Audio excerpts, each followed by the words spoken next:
The ocean looked peaceful from my boat. The sun was bright. The water was a brilliant blue. But I knew better. The sea always holds its secrets close. It can be your best friend or your worst enemy. Today, it felt different. There was a strange stillness in the air. The usual seabirds were gone. The local fishermen had told me stories. They spoke of strange shadows under the waves. They talked about fishing nets torn by something huge, something powerful. They warned me to stay away from this patch of ocean. But for me, a warning is an invitation. Danger is where you find the truth. I checked my gear one last time. My oxygen tank was full. My gauges were working. My dive computer was ready. Every piece of equipment had to be perfect. When you go deep, there is no room for mistakes. A small problem on the surface can become a deadly one down below. I felt that familiar mix of fear and excitement. It's a feeling I know well. It's the feeling you get before you step into the unknown. The ocean was calling me. It promised answers to questions no one had dared to ask. I was ready to listen. With a final check, I rolled backward off the boat. The water hit me with a cool shock. Bubbles rushed past my mask. Then silence. The noisy world of the surface was gone. I was in a different world now. A world of muffled sounds and gentle pressure. The sunlight pierced the first few meters of water. It created beautiful rays of light. They danced around me like ghosts. I took a deep breath from my regulator. The steady hiss of air was a comforting sound. I gave the signal that all was okay and began my descent. The local legends were heavy on my mind. They weren't just simple sailor stories. I had seen the evidence myself. I saw a massive fishing trawler in the harbor. Its steel hull was bent and twisted. The crew said a rogue wave did it, but the marks looked more like bite marks to me. Huge, deep grooves scraped into the metal. No wave does that. Something else was down here. Something big, something strong, and I was going to find it. I pushed all fear aside. Survival is about facing your fears head on. I kicked my fins and let the deep pull me down. As I sank deeper, the world changed completely. The bright blue faded to a deep navy. The water grew colder. The pressure started to build around me. I could feel it in my ears, in my chest. It felt like the ocean was gently squeezing me. The vibrant coral reefs of the shallows disappeared. They were replaced by a stark, rocky landscape. It was an empty, lonely place. There were no small fish darting around. There was no life. Just me, my bubbles, and the vast, dark water stretching out in every direction. It felt like I was an astronaut floating in space. The silence was the most unsettling part. Down here, sound travels differently. The only thing I could hear was my own breathing. In, out, a slow, rhythmic sound that kept me grounded. But then I felt it, a strange current. It wasn't a normal ocean current. It was strong and unpredictable. It pushed me from side to side. It felt unnatural. It was as if something enormous was moving nearby. Something was displacing massive amounts of water. I held my dive light tightly. Its beam cut through the darkness, but it only showed me more emptiness. I reached the seafloor at about 100 meters.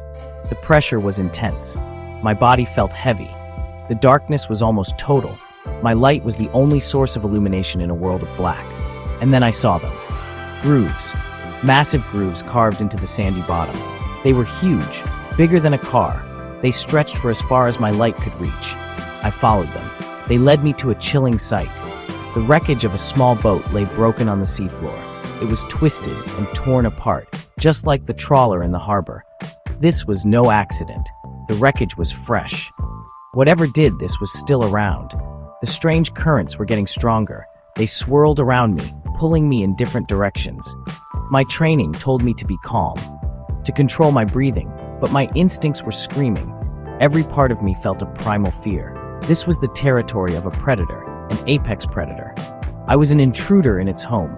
I felt a deep vibration through the water. It wasn't a sound, it was a feeling. Something was coming, something massive.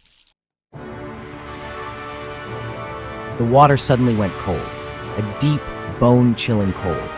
The currents became a powerful surge. It threw me against a rock. I gripped it, fighting to stay in place. My heart was pounding in my chest. I turned my light toward the open water, and that's when I saw it. At first, it was just a faint glow in the distance. A series of soft, pulsing lights. They moved in a strange, hypnotic pattern. They were getting closer, bigger. The glow grew brighter, illuminating a shape so large it defied belief. It was a creature, a monster from the deepest, darkest corners of the imagination. It was bigger than a whale. Its body was long and serpentine. It was covered in smooth, dark skin that seemed to absorb the light. But all along its massive frame were bioluminescent patterns. They pulsed with a soft, blue-green light. It had dozens of fins, not just on its sides, but all over its body. They moved with a grace that was terrifying for a creature of its size. Its head was huge, with two enormous, intelligent eyes. They glowed with a faint, internal light. They weren't the eyes of a simple beast. They were the eyes of something that could think, something that could reason. The creature circled me slowly. It never made a sound. Its movements were silent and deliberate. It was studying me. I was frozen in place, a mix of pure terror and absolute awe. This was a creature unknown to science, a living legend. Its eyes followed my every move. I could feel its intelligence. It was curious. It swam closer, and I could see the details of its skin. It was covered in scars, old scars. This thing was a survivor. It was a king in this deep, dark kingdom. I felt an overwhelming sense of respect for this magnificent beast. Then its behavior changed. One of its large fins brushed against the wreckage of the boat. The metal bent with a silent, terrible groan. The creature opened its mouth. It had no teeth. Instead, it had rows of hard, bony plates. It let out a low, vibrating hum that I felt in my bones. It was a warning. It was telling me that I was in its territory, that I was weak. It swam directly over me. Its shadow blotted out my light completely. For a moment, I was in total darkness, with tons of unknown flesh just inches above me. I thought I was going to die. My survival instinct took over. This was a fight or flight moment, and fighting was not an option. I had to get out. Now. The creature paused for a second, its massive eye looking down at me. In that moment of hesitation, I pushed off the rock. I kicked my fins as hard as I could. I started my ascent. I didn't look back, I just went up toward the light, up toward life. My lungs burned. I had to ascend slowly to avoid decompression sickness, but every instinct screamed at me to flee, to get to the surface as fast as possible. The ascent was the longest few minutes of my life. I kept expecting to feel a massive jaw close around me. I expected to be pulled back down into the abyss. The water around me felt heavy with its presence. I could still feel the vibrations of its movements. I risked a quick glance down. I saw the glowing patterns fade back into the darkness. The creature was letting me go, or maybe it had just lost interest.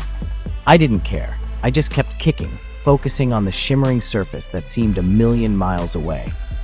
It was a desperate, frantic climb. I broke the surface with a gasp. I ripped my mask off and took a huge breath of air. The sunlight felt warm on my face. The world seemed loud and chaotic after the silence of the deep. I was shaking. My body was trembling from the cold, the adrenaline, and the fear. I scrambled back onto the boat, my muscles weak. I just lay there for a long time, looking up at the sky. I was alive. I had survived. I had faced something truly primeval, something that the modern world has forgotten. That encounter changed me. I have faced sharks, crocodiles, and bears, but this was different. This was not just an animal. It was a force of nature, a secret keeper of the deep. I have no proof of what I saw. My camera was damaged in the escape. No one would ever believe me. But I know what I saw. The ocean is the last true wilderness on our planet. We think we know it, but we have barely scratched the surface. Down in the darkness, there are wonders and terrors we can't even imagine. And maybe some secrets are meant to stay that way, forever hidden in the deep.